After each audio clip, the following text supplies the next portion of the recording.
যে 7 ধরনের লোককে আল্লাহ তাআলা কিয়ামতের দিন ছায়া দেবেন, যেদিন আল্লাহর নিজের আরশের ছায়া ছাড়া আর কোনো ছায়া থাকবে না। তাদের মধ্যে প্রথম কোন গোষ্ঠী? ইমামুন আদেল। তারা হচ্ছেন যারা ইমাম আদেল, ইনসাফ কায়েমকারী ইমাম, ইনসাফ কায়েমকারী নেতা, ইনসাফ কায়েমকারী দায়িত্বশীল। এটা ইমাম বলতে শুধু নামাজের ইমামতি নয়, মানুষের নেতৃত্ব দানকারী। যে কোনো অবস্থানে আপনি অবস্থান করেন। তো বড় রাষ্ট্রের জন্য রাষ্ট্র পরিচালক যারা থাকবে, রাষ্ট্রের নেতৃবর্গ যারা থাকবে, আর রাষ্ট্রের নেতৃবর্গের কি অবস্থা আজকে মুসলিম উম্মার? কেমন ইনসাফ কায়েম করে? সুবহানাল্লাহ। গোটা রাষ্ট্রযন্ত্র বেইনসাফ কায়েমের জন্য অস্থির হয়ে গেছে। এরপরে শুধু রাষ্ট্রের নেতৃবর্গ নয়, একটা ডিস্ট্রিক্টের হেড যিনি আছেন, ডিসি, থানার যিনি দায়িত্বশীল আছেন, এলাকার যিনি ইউনিয়নের চেয়ারম্যান আছেন, মেম্বার আছেন, তিনিও একটা দায়িত্বশীল। তিনি তার এলাকায় ইনসাফ কায়েম করবেন। এক জায়গায় গম বেশি দিবেন, আরেক জায়গায় কমাই দিবেন, নিজের জ্ঞাতি গোষ্ঠীর বেশি বেশি করে চাকরি দিবেন, বাকিদেরকে দিবেন না। এগুলো করে তো বেশি আমাদের দেশের লোকেরা, নাকি কম করে? খুব বেশি করে, তাই না? এইগুলাই করে, এইগুলো করার জন্য তো ক্ষমতা। 2 নম্বর হচ্ছে ওই যুবক যুবতী, আমাদের ইয়াং ছেলে মেয়ে, এগুলো যারা বড় হয়েছে, যৌবন কাল, কৈশোর এবং যৌবন আল্লাহর ইবাদতে সময় কাটিয়ে বড় হয়েছে, তাদের মর্তবা আল্লাহর কাছে অনেক বেশি। আমরা অনেকেই যারা মুরব্বী আছি, ছোটকালে আমরা প্র্যাকটিসিং হতে পারিনি, আসি না আমাদের মধ্যে? তা আমরা ছেলে মেয়েগুলোকে যদি এই লাইনে নিয়ে আসতে পারি, তারা যদি এইভাবে আল্লাহর আরশের নিচে ছায়া পায়, জান্নাতি হয়ে যায়, আল্লাহ তাআলা তাদেরকে দিয়ে আমাদের জন্য সুপারিশ করাই ফেলতে পারেন। তো তাদেরকে এইভাবে আমরা আল্লাহর ইবাদতে, যে সমস্ত যুবক ছেলে মেয়েরা, যুবতীরা যখন দিনদার হয়ে যায়, আল্লাহর কাছে বড় পছন্দের।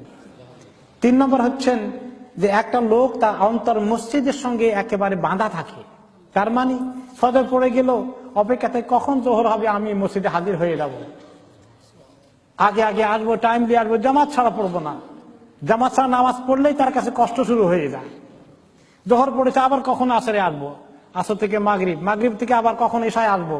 শুধু মসজিদের সময়টা কাটানো তার কাছে এত ভালো লাগে।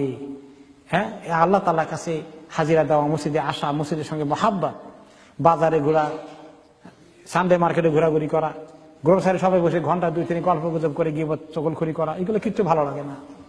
ভালো লাগে মসজিদে এসে নামাজ পড়তে। আবার কেউ কেউ বলবেন মসজিদে ভালো লাগে কারণ গল্প করা যায়, ওই ভালো না, ওইটা আবার খারাপ জিনিস। তারপরে আসলো যে 2 জন একে অপরকে মহব্বত করেছে দিনের কারণে। এই যে মুরব্বী এত সুন্দর করে নামাজ পড়েন, আলহামদুলিল্লাহ, এত খুশি খুশি লাগিয়ে, ওনাকে দেখলে মহব্বত আসে, ওনার মতো নামাজ পড়তে মনে চায়। অমুকে এত সুন্দর করে কোরআন তেলাওয়াত করেন, তার তেলাওয়াত শুনতে এত ভালো লাগে, তার আমল এত ভালো, তার আখলাক এত ভালো। হ্যাঁ, তার এই যে একজন সিস্টার, তার এত সুন্দর হিজাব পরেন, লিওয়াজহিল, আল্লাহর উদ্দেশ্যে, তাদেরকে পছন্দ হয়, তাদেরকে মহব্বত আসে। এই মহব্বতটা আল্লাহর কাছে খুব, মহব্বতটা অত্যন্ত দামি জিনিস। আবার মহব্বত কয়েকদিন ছিল, আবার একদিন একটা তর্ক বিতর্ক লাগিয়ে মহব্বত শেষ হয়ে গেছে, ওইটা না। যে তার মহব্বত করছিল, আবার যখন কোনো কারণে আলাদা হয়ে গেছে, 2 জন 2 দেশে চলে গেছে, তখনও মহব্বত নিয়ে আলাদা হয়েছে, কোনো ঘৃণা সৃষ্টি হয় নাই, ঝগড়া হয় নাই, একজন আরেকজন চেহারা দেখতে পারি না, এরকম হয় নাই।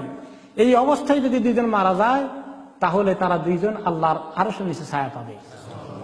এমনকি যদি মহব্বতটা এত অল্প সময়ের হয়েছে, যে একবারই দেখা হয়েছে, তার দিনই বিষয়গুলো দেখে আমার এত ভালো লেগেছে, আর দেখা কোনোদিন হয় না, 2-3 মিনিট দেখা হয়েছে, আমি তাকে মহব্বত করেছি, তিনি আমাকে মহব্বত করেছেন, এরপরে 2 জন 2 দেশে চলে গেছি, আর কোনোদিন দেখা হয়নি, মরে গেছি।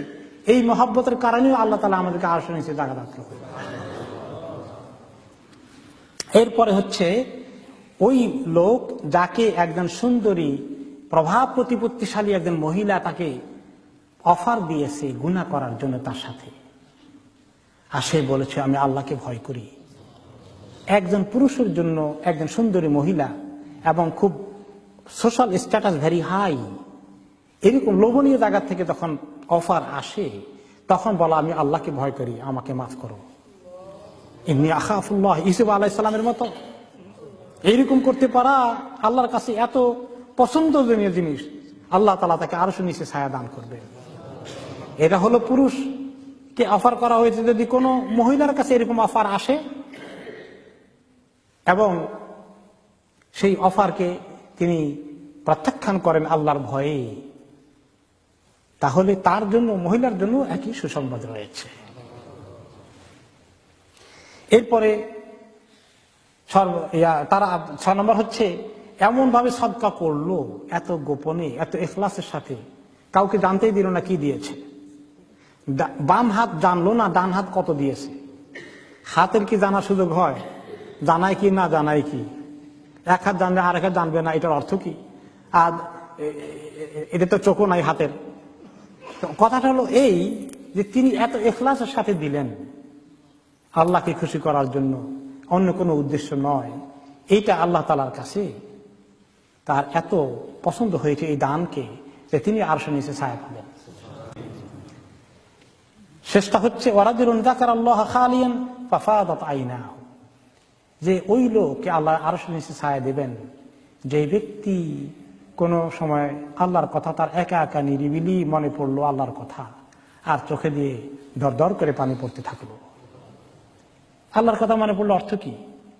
যে আমার আল্লাহ আমাকে সৃষ্টি করেছেন, কত সুন্দর স্বাস্থ্য দিয়েছেন, কত টাকা পয়সা দিয়েছেন, বিদেশে এসেছি, গাড়ি হয়েছে, বাড়ি হয়েছে, সুন্দর সংসার দিয়েছেন, স্বামী দিয়েছেন, স্ত্রী দিয়েছেন, ছেলে মেয়ে দিয়েছেন, নাতি নাতিনও দিয়েছেন, এত সুন্দর সুখের সংসার দিয়েছেন। আহারে, আমার আল্লাহ এত দিলেন আমাকে, আমি আল্লাহর কি হক আদায় করলাম? আমি তো অনেক গুনাহ করলাম। এই কথা মনে করে চোখ দিয়ে পানি পড়ে গেল। আমি কি আল্লাহ শুকর আদায় করেছি? আমি কি আল্লাহর হক আদায় করেছি? যদি এরকম কোন সময় চোখে পানি চলে আসে, তাহলে তাকেও আল্লাহ তাআলা আরশের নিচে ছায়া দান করবেন।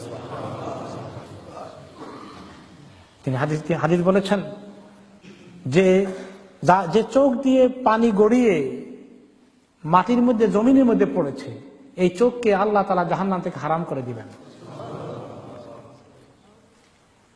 যে দুটো ফোঁটা আল্লাহর কাছে অত্যন্ত মহব্বতের ফোঁটা, চোখে আল্লাহর ভয় চোখের পানির ফোঁটা, আর শহীদের রক্ত যখন ফোঁটা হয়ে মাটিতে পড়ে তখন।